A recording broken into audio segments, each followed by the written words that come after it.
जय माता दी साथियों। जय माता दी साथियों, मैं नयन विश्वकर्मा आज आपको अपने चैनल नयन विश्वकर्मा में शुष्क सेल की क्रिया विधि पढ़ा बताऊंगा। जो शुष्क सेल का यह चैप्टर है, यह भाग 2 है। भाग 1 में मैं आपको शुष्क सेल की किसे कहते हैं वह बनावट बता चुका हूँ। तो देखें, एक बार हम आपको शुष्क सेल की परिभाषा और शुष्क सेल की बनावट का रिवाइज कर दें, फिर क्रिया विधि पर पहुँचेंगे। तो देखें, जैसे कि आपको पता है, कोई भी जो विलयन ठोस कोई भी जो सेल होता है, सभी सेलों में जो विद्युत अपघट्ट पदार्थ है वह विलयन के रूप में भरा रहता है। जैसे हमने ये सेल का पात्र लिया, इस प्रकार विद्युत अपघट्ट पदार्थ भरा रहता है। किंतु शुष्क सेल में ऐसा कुछ नहीं होता है। शुष्क सेल में विद्युत अपघट्ट पदार्थ विलयन के स्थान पर न रहकर पेस्ट के रूप में भरा रहता है। इस कारण से इस सेल को क्या कहते हैं? शुष्क सेल कहते हैं। इस सेल की बनावट दे गए। इस सेल में जिंक धातु का एक पात्र होता है जिस पर ऋण आवेश पाया जाता है। आपको कुछ नहीं करना है, जो आपको दिखाई दे रहा है वीडियो में स्क्रीन पर, आपको उसी का वर्णन देना है। इस सेल में जिंक धातु का एक पात्र होता है, देख रहे जिंक धातु लिखा है स्पष्ट शब्दों में, जिस पर ऋण आवेश पाया जाता है, जो एनोड की तरह कार्य करता है। ग्रेफाइट की छड़ होती है। किसकी छड़ होती है? ग्रेफाइट की, जिस पर धनावेश पाया जाता है, जो कैथोड का कार्य करती है। किसका कार्य कर रही है ग्रेफाइट की छड़? कैथोड का। ग्रेफाइट की छड़ होती है जिस पर धनावेश पाया जाता है, जो कैथोड का कार्य करती है। ग्रेफाइट की छड़ के चारों ओर MnO2 और कार्बन का चूर्ण भरा रहता है। ये जो आप नीले कलर के देख रहे हैं, ये हम इसीलिए मैंने अलग मार्कर से यूज करके बनाया था यहाँ पर। तो MnO2 और कार्बन का चूर्ण भरा रहता है। एनोड और कैथोड के मध्य अमोनियम क्लोराइड और जिंक क्लोराइड का अर्धठोस पेस्ट भरा रहता है। क्या भरा रहता है? अर्धठोस पेस्ट। और ये आपकी एक सरद्र पत्र होती है। सरद्र पत्र या पात्र भी कह सकते हैं, पत्र भी लिख सकते हैं। यहाँ पर क्या लिख सकते हैं? सरद्र पत्र होती है। अब इसके बाद अपन देखें क्रिया विधि। क्रिया विधि में कैथोड पर NH4 का अपचयन होकर NH3 गैस निकलती है। कैथोड पर NH4 का अपचयन होकर NH3 गैस निकलती है। NH3 गैस जिंक आयन से क्रिया कर संकुल आयन का निर्माण करती है। किसका निर्माण करती है? संकुल आयन या संकुल यौगिक। संकुल आयन का निर्माण करती है। यह क्रिया NH3 के कारण उत्पन्न दाब द्रवण को रोकती है। जो यहाँ पर एक क्रिया हो रही थी, यदि यह क्रिया न हो तो इसके कारण अत्यधिक दाब उत्पन्न होगा। अत्यधिक दाब उत्पन्न होने के कारण यह सेल बस्ट हो सकता है, अर्थात फूट सकता है। तो यह क्रिया NH3 के कारण उत्पन्न दाब द्रवण को रोकती है। जिंक आयन की सांद्रता में वृद्धि को रोकता है। ये जो जिंक आयन, इसकी सांद्रता की वृद्धि को भी क्या करता है? रोकता है।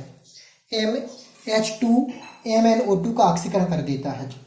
ये इस क्रिया में H2 MnO2 का ऑक्सीकरण कर देता है।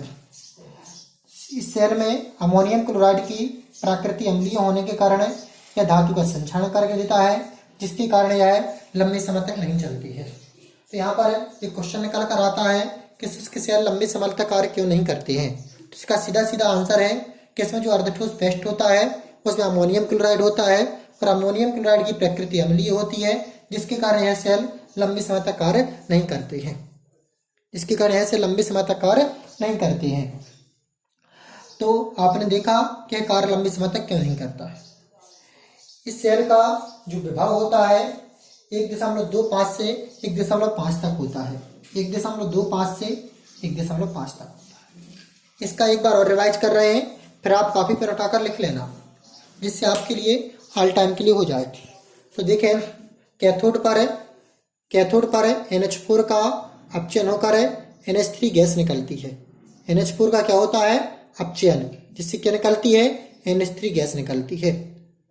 NH3 गैस जिंक आयन से क्रिया करती है और संकुल यौगिक का निर्माण होता है। यह क्रिया NH3 के कारण उत्पन्न दाब व द्रवण को रोकती है। यह है जिंक आयन की सांद्रता की वृद्धि को रोकती है। अमोनियम क्लोराइड की प्रकृति अम्लीय होने के कारण यह जिंक धातु का संक्षारण कर देती है, जिसके कारण यह सेल लंबे समय तक नहीं चल पाते हैं। H2MnO2 का ऑक्सीकरण कर देता है। इस सेल का विभाव जो होता है 1.25 से 1.5 तक होता है।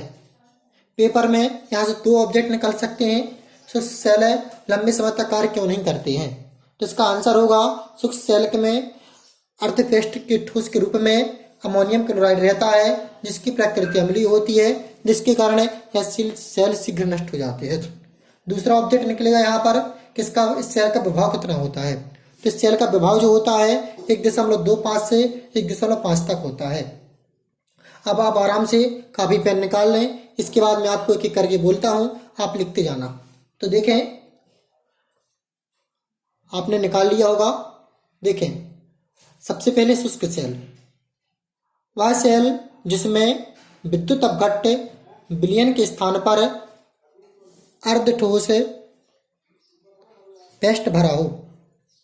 वह सेल जिसमें विद्युत अपघट्य विलयन के स्थान पर अर्ध ठोस पेस्ट के रूप में भरा हो, शुष्क सेल कहते हैं।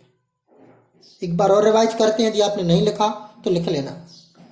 वह सेल जिसमें विद्युत अपघट्य विलयन के स्थान पर अर्ध ठोस पेस्ट के रूप में भरा रहता है, उसे शुष्क सेल कहते हैं। बनावट हेड एंड डालना, इस सेल में जिंक धातु का पात्र होता है जिस पर ऋणावेश पाया जाता है, जो एनोड की तरह कार्य करता है। ग्रेफाइट की छड़ होती है जिस पर धनावेश पाया जाता है, जो कैथोड का कार्य करती है। इस छड़ के चारों तरफ MnO2 और कार्बन का चूर्ण भरा रहता है। एनोड और कैथोड अर्थात दोनों इलेक्ट्रोडों के मध्य अमोनियम क्लोराइड और जिंक क्लोराइड का अर्धठोस पेस्ट रहता है। इस सेल में चारों तरफ अर्ध संरद्र परत होती है। यहाँ पर परत है, यह परत। अब क्रियाविधि के हेडिंग नॉलेज। कैथोड पर NH4 का अपचयन होकर NH3 गैस निकलती है। NH3 गैस जिंक आयन से क्रिया करती है और संकुल यौगिक, कोष्टक में संकुल यौगिक का सूत्र लिख लें, बनाती है। यह क्रिया NH3 के कारण उत्पन्न दाब व द्रवण को रोकती है। यह Zn2 आयन की सांद्रण में वृद्धि को रोकता है। H2MnO2 का ऑक्सीकरण कर देता है। अमोनियम क्लोराइड की प्रकृति अम्लीय होने के कारण जिंक धातु का संक्षारण हो जाता है, जिससे यह सेल लंबे समय तक नहीं चलते हैं। इस सेल का विभाव 1.25 से 1.5 तक होता है। जय माता दी साथियों, यदि आपको यह वीडियो अच्छा लगा हो तो मेरे इस चैनल नरेंद्र विश्वकर्मा को सब्सक्राइब कर दें, वीडियो को लाइक कर दें, और यदि आप चाहते हैं कि दूसरों की कोई बहुत अच्छा उपहार देना, तो इसके लिए इस वीडियो को शेयर कर दें, क्योंकि विद्या से बढ़कर उपहार कुछ हो नहीं सकता।